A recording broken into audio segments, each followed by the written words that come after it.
rabbil alamin. Wassalatu wassalamu ala asyrafil anbiya'i wal mursalin wa ala alihi wa sahbihi ajma'in. Assalamualaikum warahmatullahi wabarakatuh dan salam sejahtera. Segala puji-pujian kehadiran Allah Subhanahu Ta'ala kerana dengan izin dan limpah kurnianya dapat bersama-sama kita dalam sesi bual bicara ilmiah untuk membincangkan isu-isu dalam kehidupan bermasyarakat berdasarkan Al-Quran, hadis dan pandangan para ulama. Untuk pengetahuan semua, bual bicara ini adalah merupakan tugasan kami bagi subjek Pendidikan Islam MPU 3092. Untuk sesi kita pada hari ini, kita akan membincangkan topik mengenai usaha memperkukuhkan persaudaraan Islam dalam kalangan masyarakat. Tanpa melengahkan masa, izinkan saya untuk menjemput Profesor Damia Irdina untuk memberikan definisi bagi tajuk bual bicara kita pada hari ini.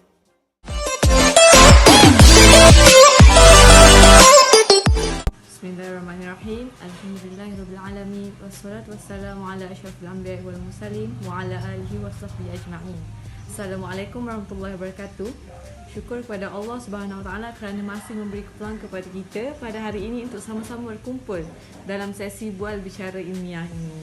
Seperti yang telah diterangkan oleh Ustazah Syarmimi tadi, kita akan membincangkan topik mengenai usaha memperkukuhkan persaudaraan Islam dalam kalangan masyarakat. Baiklah, saya akan terangkan kepada penonton sekalian apakah definisi persaudaraan yang sebenarnya dalam konsep Islam. Okey, secara konseptualnya, persaudaraan atau ukhuwah merupakan asas kepada kesatuan umat manusia dalam sesebuah entiti masyarakat. Citra dan hati budi seseorang itu bukan bergantung kepada bangsa, warna kulit, keturunan, pangkat atau hartanya, tetapi diukur berasaskan ketinggian budi pekerti yang terpuji. Dalam kerangka persaudaraan ini, interaksi sosial sesama manusia perlu mengikut adab-adab yang telah digariskan oleh Islam. Bagi mencerminkan persaudaraan menurut lunas-lunas syarak, maka konsep persaudaraan ini perlu didasari dengan ikatan akidah yang luhur dan mantap. Oleh yang demikian, konsep persaudaraan yang berteraskan ikatan Rabbani menjadi asas dan instrumen yang efektif kepada perpaduan seluruh umat Islam. Ini kerana ikatan Rabbani bersifat universal dan bersifat kualitatif tanpa mengira perubahan masa dan zaman. Contohnya pada zaman permintaan Nabi Muhammad SAW, baginda telah berjaya membentuk satu masyarakat yang bersatu padu dan harmoni antara masyarakat Islam dan bukan Islam. Baginda telah memainkan peranan penting dalam meimbangi hubungan integrasi yang bersepadu antara masyarakat Islam dengan kaum Yahudi dan Nasrani. Allah Subhanahu Wa Taala juga telah berfirman tentang persaudaraan Islam ini dalam surah Al-Hujurat ayat yang ke-10. Sesungguhnya orang-orang mukmin itu bersaudara, kerana itu diamalkan antara kedua saudaramu yang berselisih dan bertakwalah kepada Allah agar kamu mendapat rahmat. Pada ayat tersebut, Allah SWT menegaskan dua hal utama. Pertama, bahawa sesungguhnya orang-orang mukmin itu adalah bersaudara. Yang kedua, jika terdapat perselisihan antara saudara, kita diperintahkan oleh Allah SWT untuk melakukan islah atau usaha perdamaian. Selain itu, Nabi Muhammad SAW juga bersabda, "Demi Allah yang menguasai diriku, seseorang di antara kalian tidak dianggap beriman kecuali jika dia menyayangi saudaranya. Sesama mukmin sama seperti dia menyayangi dirinya." Hadis riwayat Bukhari. Justru itu, sekiranya manusia menghayati konsep persaudaraan yang dianjurkan oleh Nabi Muhammad SAW, maka ia akan melahirkan sebuah peradaban manusia yang unggul. Sebagai natijahnya, ia akan membentuk masyarakat yang bersatu padu dan akhirnya akan membentuk bangsa yang kuat. Jadi, sangat penting untuk kita, umat Islam, menjaga hubungan silaturahim ini dengan baik. Terdapat banyak usaha yang boleh dilakukan dan diamalkan. Bagi isi yang pertama, saya serahkan kepada Dr. Nurhani Atika. Memulakan isi perbicaraan kita pertama, iaitu menjalinkan kemesraan dan kasih sayang sesama masyarakat. Okey, berbicara tentang persaudaraan Islam. Mungkin ada di kalangan kita yang menganggap persaudaraan ni sesuatu yang remeh. Okey, tapi sedar atau kita tak sedar, sebenarnya persaudaraan Islam dekat dalam kalangan masyarakat kita ni semakin hari dah semakin tipis. Okey, bahkan dalam jemaah Islam sendiri, persaudaraan Islam ni tidak sebagaimana yang diajukan oleh Nabi kita, iaitu Nabi Muhammad SAW. Okay, agama Islam telah meletakkan dasar-dasar praktis dan cara yang positif dalam usaha memperkukuhkan ikatan cinta, kasih dan dalam memperdalamkan roh ukhuwah ini. Jadi kalau peraturan ni kita tak follow, kita tak ikut, maka persaudaraan Islam tu akan semakin hancur.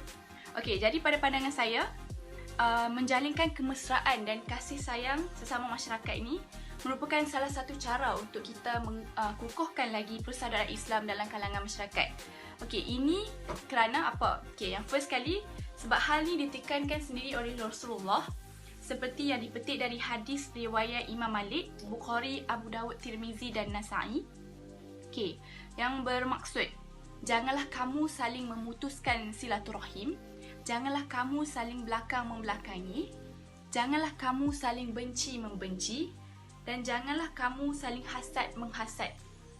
Sebaliknya, jadilah kamu hamba Allah yang bersaudara. Tidak halal bagi seorang Muslim itu memulaukan sahabatnya lebih dari 3 hari. Okay, dalam hadis lain, Nabi juga ada menyebut bahawa orang Islam itu bersaudara. Tidak boleh menzalimi dan mengkhianatinya. Sesiapa yang menolong saudaranya, nescaya Allah akan menolongnya. Sesiapa yang menghilangkan kesusahan orang Islam, nescaya Allah akan menghilangkan daripadanya kesusahan pada hari kiamat.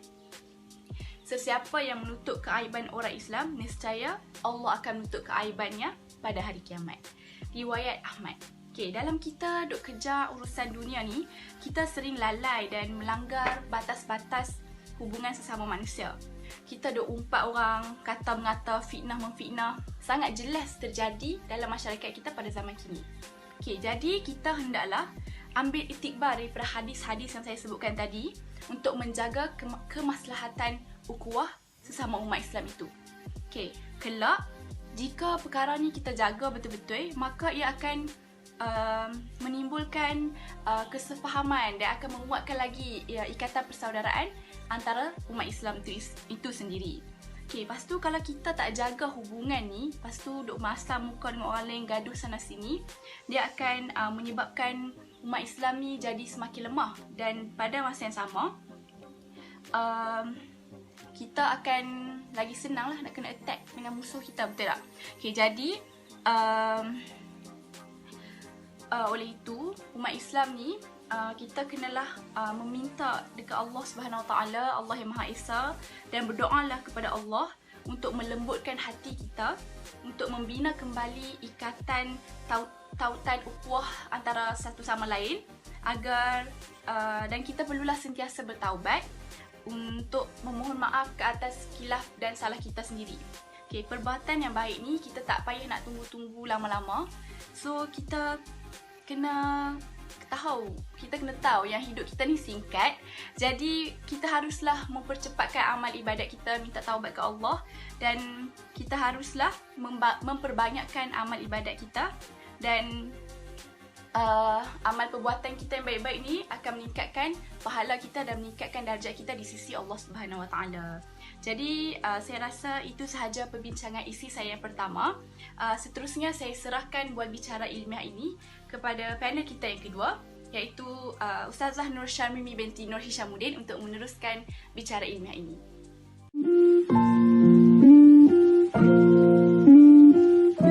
Terima kasih kepada Dr. Nurhani Atika. Izinkan saya pula untuk meneruskan sesi buah awal bicara ilmiah kita pada hari ini. Pada pandangan saya, antara salah satu usaha untuk memperkukuh persaudaraan Islam dalam kalangan masyarakat adalah dengan menyampaikan ucapan selamat buat mereka. Hal ini kerana terdapat sebuah hadis yang diriwayatkan oleh Anas bin Malik radhiyallahu anhu bahawa Rasulullah sallallahu alaihi wasallam bersabda, artinya, barang siapa mengucapkan selamat kepada saudaranya ketika saudaranya mendapat kebahagiaan, nescaya Allah menggembirakannya pada hari kiamat. Hadis riwayat Tabrani. Hal ini kerana Rasulullah sallallahu alaihi wasallam pernah mengajar kita untuk memberikan ucapan selamat kepada saudara-saudara Islam seperti dalam beberapa hal. Antara contohnya berkenaan dengan kelahiran anak. Jika terdapat saudara Islam kita yang baru menimang cahaya mata, kita digalakkan berdoa untuk mereka dengan berkata, semoga anda diberkati atas pemberiannya itu dan bersyukur dengan yang memberi rezeki mulai dari kelahiran dilimpahi dengan kebaikan hingga hari tuanya. Hadis riwayat Husain bin Ali radhiyallahu anhu. Selain daripada itu, kita juga perlu mengucapkan selamat buat saudara sesama Islam kita apabila mereka kembali dari menunaikan haji di Mekah. Sebagai contoh, kita boleh mendoakan mereka dengan berkata, semoga Allah menerima hajimu, mengampuni dosamu dan menggantikan nafkahmu. Hadis riwayat Ibnu Sunni dari Ibnu Umar radhiyallahu anhu. Selain daripada mengucapkan ucapan selamat apabila menimang cahaya mata, apabila pulang daripada menunaikan haji, sebagai umat Islam kita juga digalakkan untuk mengucapkan selamat apabila salah seorang daripada saudara sesama Islam kita menikah. Sebagai contoh, kita boleh mengucapkan selamat buat mereka dengan berkata, mudah-mudahan Allah mengekalkan keberkatan atasmu dan mengumpulkan berdua di dalam kebaikan. Hadis riwayat Nasa dari Ibnu Majah. Saya rasa itu merupakan pandangan saya untuk sebagai usaha untuk kita memperkukuhkan tali persaudaraan sesama Islam dalam kalangan masyarakat.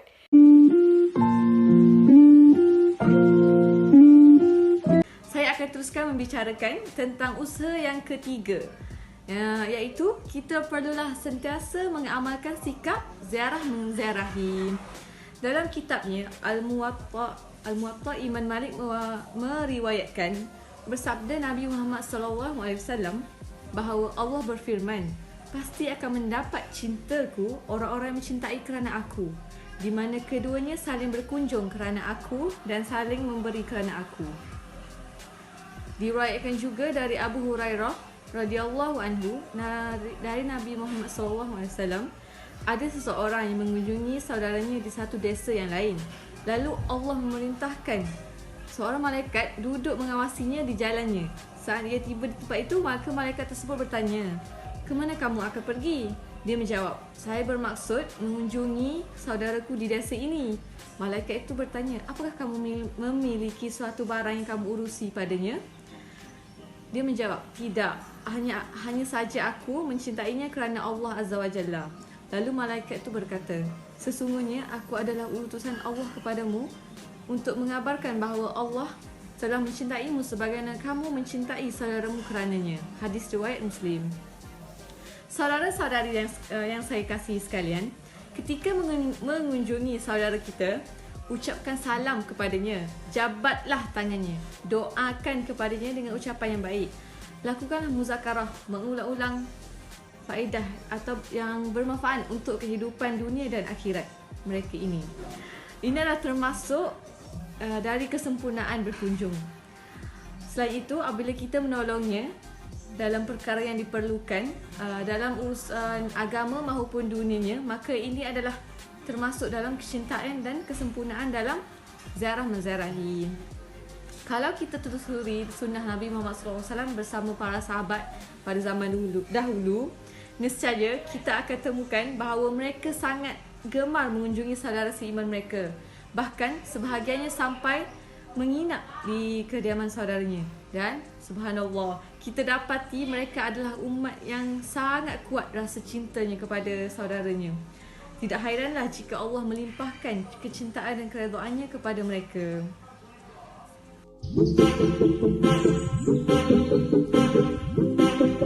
Okey, baiklah. Saya ada menerima satu soalan daripada penonton kita pada hari ini. Okey, soalan tu bunyi dia macam ni. Okey, bagaimanakah cara untuk kita mengeratkan hubungan silaturahim sesama masyarakat? Okey, so kat sini saya nak bagi dua cara. Okey, cara yang pertama ialah dengan memberikan senyuman bila kita jumpa dengan orang lain. Kenapa saya kata memberikan senyuman ni dapat mengeratkan hubungan sesama masyarakat? Sebab perkara ni disebutkan sendiri oleh Nabi dalam hadis yang diriwayatkan oleh Abu Zar radhiyallahu anhu, bahawa Rasulullah sallallahu alaihi wasallam bersabda, yang disebutkan artinya, janganlah engkau remehkan kebaikan apa satu yang datang dari saudaramu. Dan jika engkau berjumpa dengan saudaramu, maka berikan dia senyuman kegembiraan. Hadis riwayat Muslim. Kalau kita perasan, kalau kita jumpa orang lain, kita senyum, orang lain pun mesti senyum balik kat kita kan. So tu adalah salah satu cara untuk mengeratkan hubungan sesama masyarakat. Cara yang kedua ialah dengan berjabat tangan bila berjumpa dengan orang lain. Ini kerana Rasulullah SAW menganjurkan kita, umatnya, bila bertemu dengan saudara-saudara yang lain agar cepat-cepat jabat tangan sesuai dengan hadis yang diriwayatkan oleh Abu Dawud dan Bara. Tidak ada dua orang mukmin yang berjumpa lalu berjabat tangan, melainkan keduanya diampuni dosanya sebelum berpisah. Jadi itulah dua cara yang boleh kita lakukan untuk mengeratkan hubungan sesama masyarakat. Baiklah, kita ada menerima satu soalan yang daripada penonton kita pada hari ini. Tengok. Soalannya, adakah kita boleh menziarahi pada bila-bila masa? Jawapannya, dalam memenuhi tuntutan menziarahi, kita perlulah memelihara adabnya supaya pelaksanaan tuntutan itu sejajar dengan kehendak syariat.